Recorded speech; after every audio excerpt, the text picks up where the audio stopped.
Hi, in this video, we are going to switch to division and look at a strategy called partial quotient for division and learn a new way besides regular algorithm for division that should help you a lot.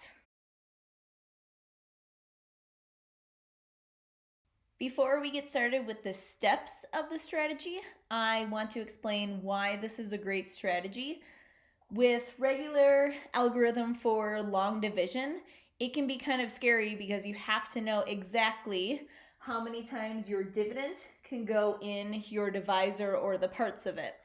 With the partial quotient strategy, we can break numbers up a lot more and almost guess to figure out what our answer needs to be. And then eventually we end up figuring it out without having to be spot on every time. Another thing I want to point out is the vocabulary of division. Your larger number that you are breaking apart into even groups is called your divisor. Your number that you're dividing it by is called your dividend. And finally, your answer is called your quotient. So those kind of things, just if you hear them being referred in the video, you know where exactly those should be and what parts of the problem we're talking about. All right, let's get started with a new problem. We are going to take 392 and divide it by 7. If you notice, I drew my equation a little differently. I made sure this part over here was super long, and we're going to go over what work we'll be doing on this side of the problem in just a second.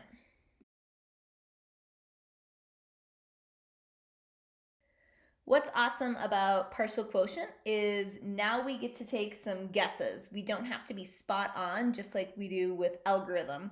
So I'm going to look at our equation and think about how many times could I multiply 7 to get 392, or I could even say about how many times does 7 go into 300. So if you look behind me with our poster, I have quick facts. This is something, I don't know if it's the official term, but what I tell my students to help out with thinking about how many times. So right below, you don't have to do this, but right below, I'm going to take 7 and multiply it by my friendly 10 numbers. I'll show that in a second.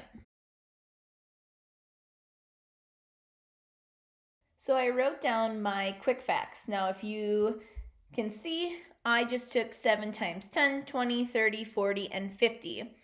Now, if your divisor is a larger number, you can go all the way up and do 7 times 100. We already know, kind of thinking about it, our divisor is not 700, so I don't need to go that far with my quick facts.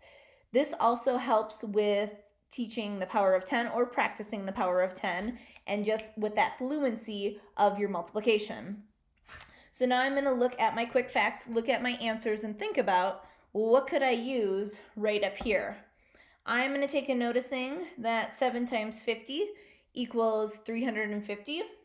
That's less than my divisor, so I can use that. So what you're going to do right now is write 50 on the side of your long line, and then we're going to take our answer from 7 times 50 and subtract it from our divisor.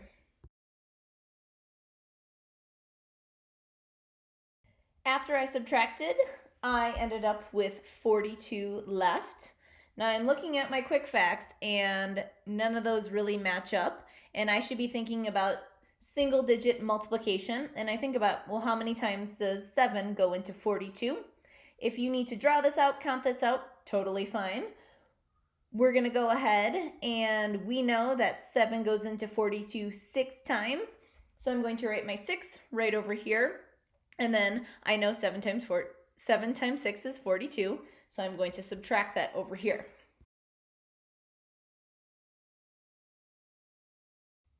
After I subtracted, I ended up with 0. If I would have ended up with more numbers in a different problem, I would repeat these steps again. If you end up with a number that is less than 7, you know that is your remainder. So the next step is my digits right over here. I'm going to add them, and those That number is my quotient.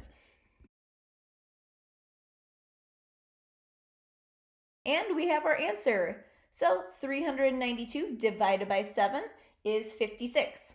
If I wanted to take this a step further, I would simply do the inverse, which is multiplication. I would take 56 times 7, and I should get 392.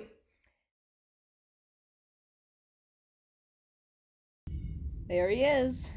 So yesterday's riddle was, what do dogs have that no other animal has? Siggy, can you tell me? It's puppies! All right, today's riddle, or really joke, is... Ooh, are you trying to read it? 2 pickles fell out of the jar onto the floor. What did one say to the other? All right, we will see you in the next video.